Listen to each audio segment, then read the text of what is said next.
Hey guys, welcome back.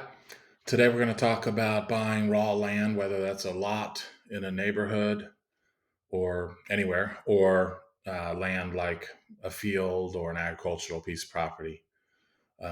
Either of those need to be checked out thoroughly before you purchase them, and that's what this video entails. I'm new to YouTube, so I have a lot of knowledge. I've been building houses for over 15 years. I've bought hundreds of lots, I've built hundreds of homes. These are my tips for buying raw land.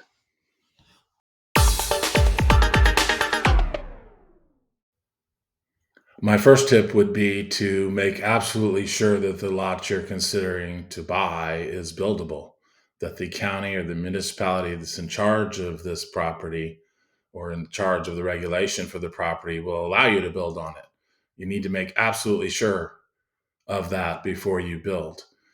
And remember, if you're new to this, if you're maybe a first time owner builder or whatever you're doing, you've got to be really careful. You can make some very costly mistakes if you don't pay attention. So, this regarding municipalities or your government entity, whoever oversees the lot or the land where you want to buy, you're going to need a lot of information from them. Leave me comments in the comment section if you have specific questions. But in general, you want to make sure that you know everything about that property, what kind of house you can build on it. You may need to get a engineer to draw it up and put it on there and do what's called a site plan first and give it to the county or the city.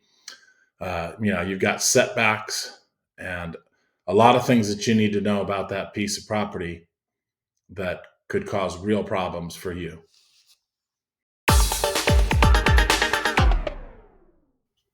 My second tip would be utilities, water and sewer, and power for that matter. You want to make sure that power is at least close, generally within a lot or two or near your property. It could be on the other side of the street. You want to make sure there's power somewhere near the lot or the land that you're looking at.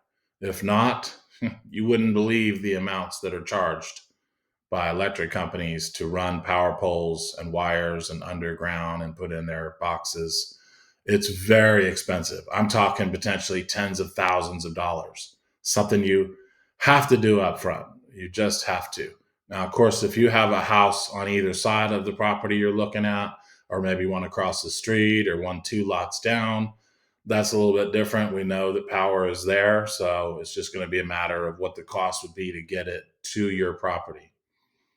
So that's a super important factor. Keep in mind, it's still going to be expensive. If you need any construction at all, if you don't have power right going through your front yard, power poles literally going down your road, more than likely it's going to cost thousands of dollars to get power. So that's my second tip, something you need to really pay attention to.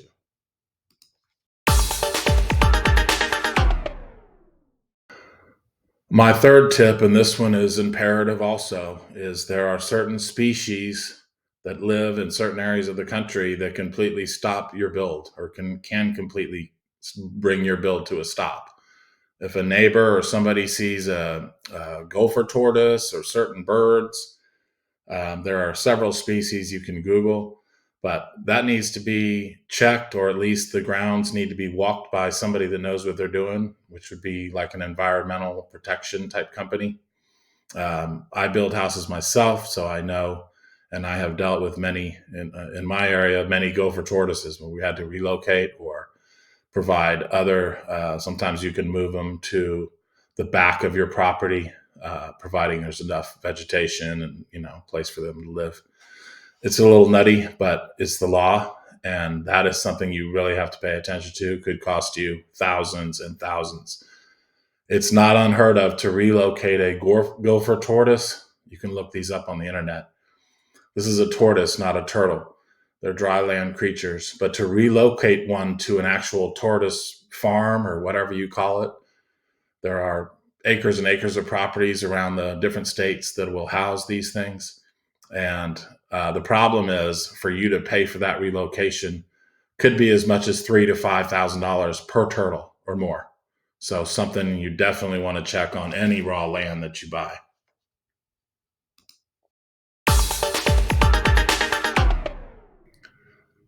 Tip number 4 has to do with clearing and grading your property. Once you've cleared these other hurdles, you know there's power, you know that you can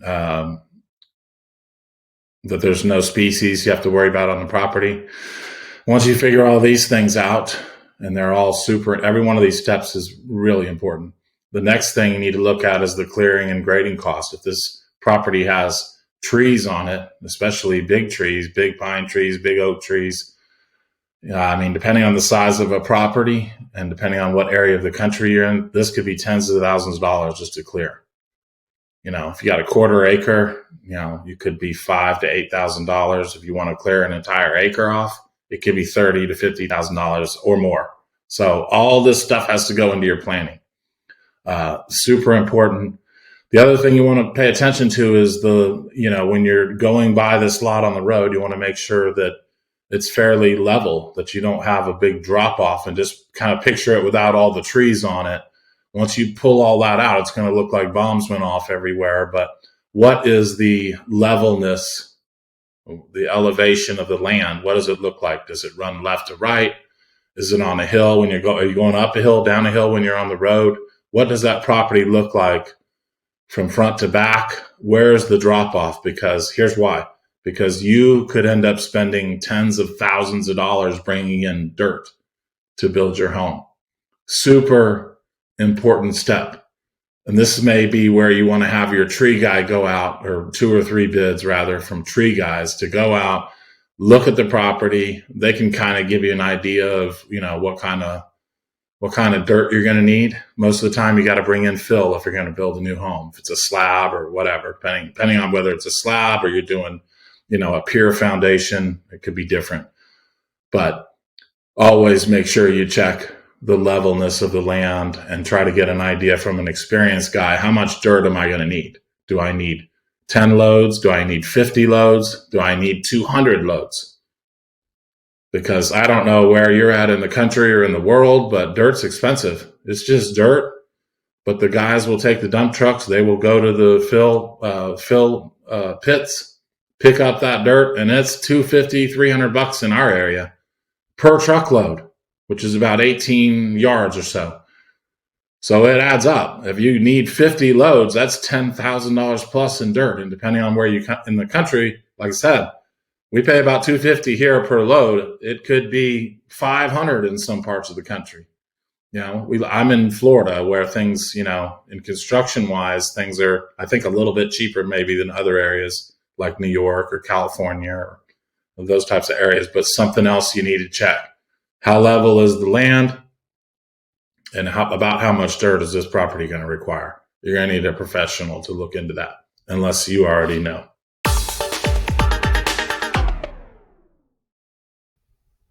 And the fifth and final tip I would give anybody when you're looking at any property anywhere is have your realtor or look up the flood zone categorization on the property. Find out if it's in a flood zone. If it's in a flood zone, my advice is to just pass, because it's so much more expensive. It's going to require additional surveys. I mean, surveys are very expensive, and you're going to need 3 or 4 on a flood zone, because you've got to build up out of that flood zone. It's just not worth it. You may find flood zone lots that are cheaper. That's not worth it. Plus, the other thing, if you're building something to resell, you sure as heck don't want to have something that's a flood zone, because most people are going to pass on that. They're going to walk right by your property and say, no, I don't want to buy anything. Even though it's built out of the plain, I don't want to buy anything that's built in a flood zone to start with. So keep that in mind. I hope you guys enjoyed this video. If you did, please hit subscribe, hit the like for me, and please comment if you have any questions, comments. If you like my videos, help me grow. Thank you so much, guys.